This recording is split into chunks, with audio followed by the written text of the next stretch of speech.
American media is very excited about the decision by the ICC to issue an arrest warrant of Russian President Vladimir Putin.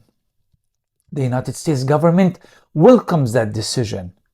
The West is extremely excited about the potential of seeing the Russian president behind bars. But wait a minute. Doesn't this suggest that the US is a member of the ICC and it's a big backer of the implementation of international law? Not really.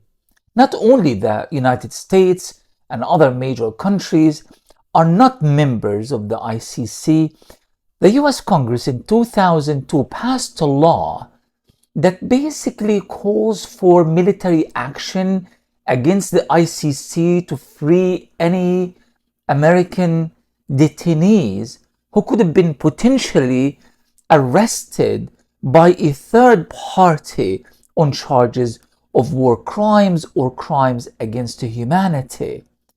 The US is not a friend of the ICC, actually its biggest critic and biggest enemy. So they are only welcoming the decision because it applies on Putin but doesn't apply on them or their allies in numerous corrupt countries around the world, biggest of which is Israel.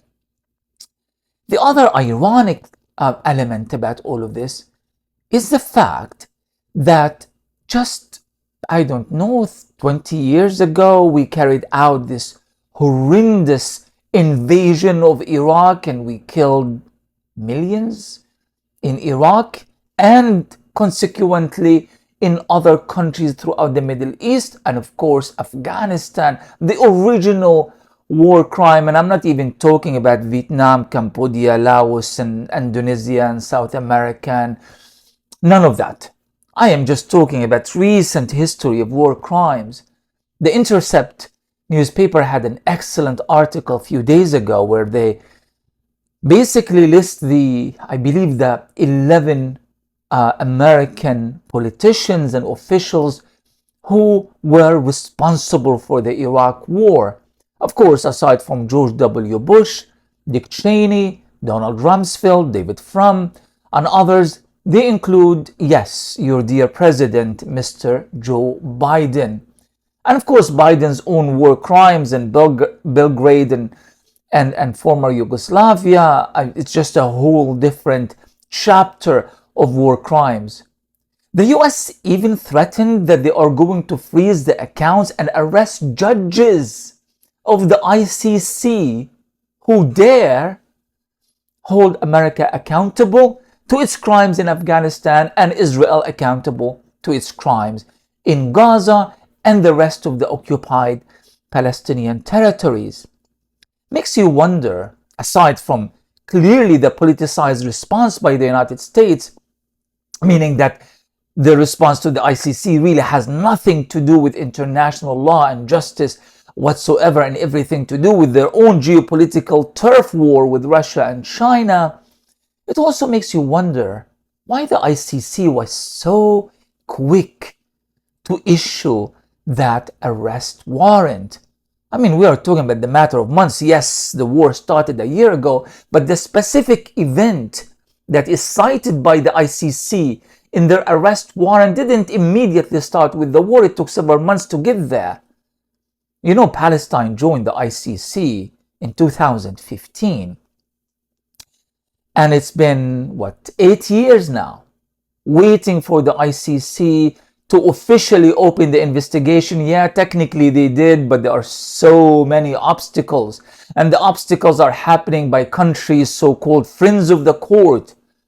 We are referring to Germany here, of course, and a few others who have done everything in their power to block the trial of Israeli war criminals before the ICC.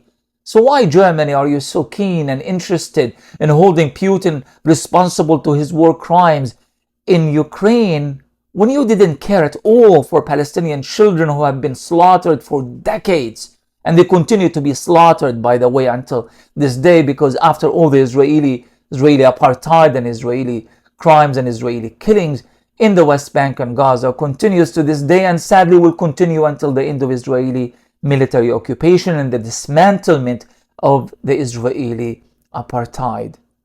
This is about double standards, and it's about really, really dirty politics. And you would say, but wait a minute, politics has always been dirty. Why is this particularly dirty? It is dirty because it devalues human lives. The fact that the court, the ICC, claims that Russia is responsible for the kidnapping of children from Ukraine during the war. Well, Palestinian children haven't been kidnapped. They have been outright murdered. They haven't been adopted by Jewish families, as the claim has been made about Russia. They have been slaughtered. Why don't you care about this? Germany and other members of the ICC, with the members of the ICC or friends of the ICC, or countries that are not even members of the ICC, like the United States, in fact, the enemies of the ICC. This is the reality that we Palestinians have to contend with. So once more, we are scratching our heads and we are wondering, when will the international community, the US-controlled international community, and by that, I'm not referring to the global South, and you know it. I am talking about the West. When will they, for once, have the guts, have the moral accountability to hold Israel accountable to its own war crimes in Palestine, and the United States accountable to its numerous war crimes in Iraq, in Afghanistan, and across the world?